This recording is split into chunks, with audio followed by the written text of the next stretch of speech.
निगवे खालसा जिल्हा परिषद मतदारसंघातील काँग्रेसचे उमेदवार एकनाथ पाटील, पंचायत समितीचे उमेदवार सागर पाटील आणि तानाजी पाटील यांच्या प्रचारासाठी शुक्रवारी माजी आमदार ऋतुराज पाटील यांच्या उपस्थितीत वडकशिवाले, बेले आणि कोथळी इथं प्रचार बैठका घेण्यात आल्या।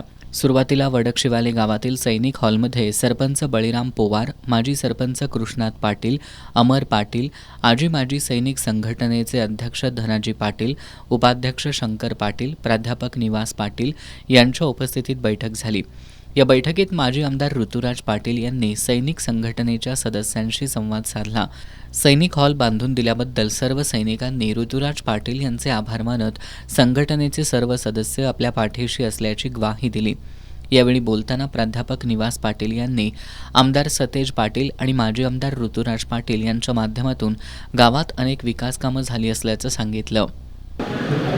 या 15-17 वर्षामध्ये साहेबांनी मग ते रस्ते असो, गटर्स असो, ही गावातली कामं आहेत, पण त्याच्याही पलीकडे मग दवाखाना असो, अनेकांच्या सोयी झाल्या, अनेकांना मोफत उपचार मिळाले, अनेकांच्यावर उपकार झाले। त्या माध्यमातून त्याने देखील दिली की मदत केली, काय केली, पण कधी आपण या गावाला इतके मदत केलेली आहे म्हणून त्याने कधीही कुठेही उच्चारला नाही शब्द।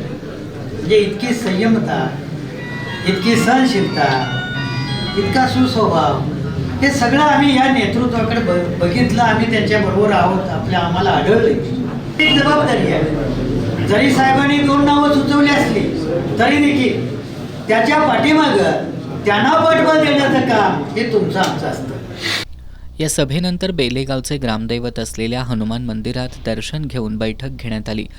यावेळी मतदारांशी संवाद साधताना माजी आमदार ऋतुराज पाटील यांनी जिल्हा परिषद आणि पंचायत समितीच्या माध्यमातून जास्तीत जास्त निधी देऊन बेलेगावचा सर्वांगीण विकास करण्याचं आश्वासन दिलं। यावेळी जिल्हा परिषदेचे उमेदवार एकनाथ पाटील, पंचायत समितीचे उमेदवार तानाजी पाटील, HP पाटील, MR पाटील, निलेश पाटील यांनीही मनोगत व्यक्त करत जिल्हा परिषद आणि पंचायत समितीच्या सर्व योजना मतदारसंघातील प्रत्येक घरापर्यंत पोहोचवण्यासाठी पूर्ण ताकदीनं काम करू अशी ग्वाही दिली। विजय पाटील, अशोक तांबोरे, अशोक कारंडे, दगडू पाटील आणि उदय पाटील यांनी बेले गावातून जास्तीत जास्त मतदान देण्याचा विश्वास व्यक्त केला। माजी आमदार ऋतुराज पाटील यांनी आपल्या भाषणात कोल्हापूरची स्वाभिमानी जनता लढणाऱ्या माणसांच्या पाठीमागं कायम उभी असते असं सांगत जिल्हा परिषद पंचायत समिती निवडणुकीतही साथ द्या असं आवाहन केलं। आज आपल्याला माहिती आहे, नुकत्याच नगरपालिकेच्या निवडणुका झाल्या। त्या निवडणुकीमध्ये थोडा अशी परिस्थिती होती आम्हाला की आम्हाला सुरुवातीला काही मंडळींनी सांगितलं की तुम्हाला 4 ते 5 सीटा या महानगरपालिकेत मिळतील। म्हटलं का? तर नाही म्हणजे तुम्हाला आता महायुतीमध्ये एवढी नेत्यांची फौज समोर आहे, तुम्ही कसं या ठिकाणी सीटा गोळा करणार आहे? म्हणलं काळजी करू नका, ज्या माणसानं आतापर्यंत या काँग्रेस पक्षाला पुढे घेऊन जाण्यासाठी आपलं आयुष्य घालवलं त्या माणसाच्या मागं आपल्या सगळ्यांना माहिती आहे की कोल्हापूरमध्ये जो व्यक्ती लढतो त्याच्या मागं स्वाभिमानी जनता राहते। कारण नेत्यांची फौज जरी एका बाजूला असली तर जनतेची फौज ही आदरणीय बंटी साहेबांच्या मागच उभी राहणार, हे खऱ्या अर्थाने या महानगरपालिकेमध्ये आपल्याला दिसतं। कारण वादळ दिवायचं दिवा लावायचं काम हे बंटी साहेबांनी या निवडणुकीमध्ये केलं।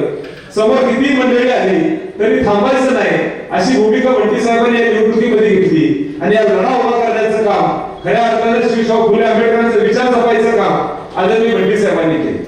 जे स्वप्न पीएन साहेबांनी बघितलं होतं, जे स्वप्न काँग्रेस पक्षाच्या वतीने पीएन साहेबांनी त्या ठिकाणी पुढे घेऊन जाण्याची शपथ घेतली होती, आज ती शपथ घेऊन हनुमानाची आपण या ठिकाणी पुढच्या काळामध्ये पुढच्या 8 दिवस काम करू हाच गुलाल आज काँग्रेस पक्षाच्या वतीने या दोघांच्यावर टाकायची भूमिका आपण त्या ठिकाणी स्वीकारली। कारण आदरणीय पीएन साहेबांनी जे स्वप्न बघितलं ते स्वप्न पूर्ण करण्याची शपथ या ठिकाणी आपण घेतली पाहिजे। कोथळी गावात पदयात्रा काढत केदारनाथ मंदिर चौकात सभा घेण्यात आली। यावेळी बोलताना माजी आमदार ऋतुराज पाटील यांनी दिवंगत आमदार PN पाटील यांच्या कार्याचा उल्लेख करत अनेक आमिष समोर असूनही दिवंगत आमदार PN पाटील आणि त्यांचे कार्यकर्ते पक्षाशी एकनिष्ठ राहिल्याचं सांगितलं।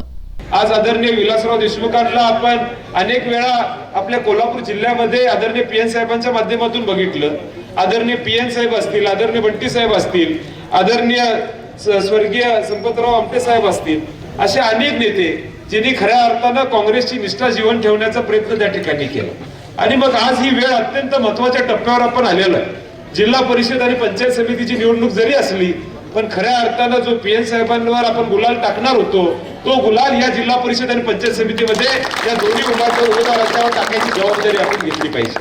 कारण त्या काळामध्ये आदरणीय पीएन साहेबांसाठी लढा उभा करण्याचा प्रयत्न सातत्यानं तुम्ही केला आणि आज ही वेळ आहे जी निष्ठा पीएन साहेबांनी या पक्षाबरोबर ठेवली त्याच पक्षाचे दोन्ही उमेदवार आहेत। प्रचार दौऱ्यावेळी गोकुळचे माजी संचालक उदय पाटील सडोलीकर, उपसरपंच शिवाजी पाटील, BT आमटे, माजी सैनिक संताजी परीट, केदारी बुवा, दिलीप बुवा, तानाजी पाटील, विनायक पाटील, विलास पाटील, RD पाटील, मदन पाटील कुरुकलीकर, DS पाटील यांच्यासह विविध संस्थांचे पदाधिकारी, तरुण मंडळाचे कार्यकर्ते आणि ग्रामस्थ मोठ्या संख्येनं उपस्थित होते।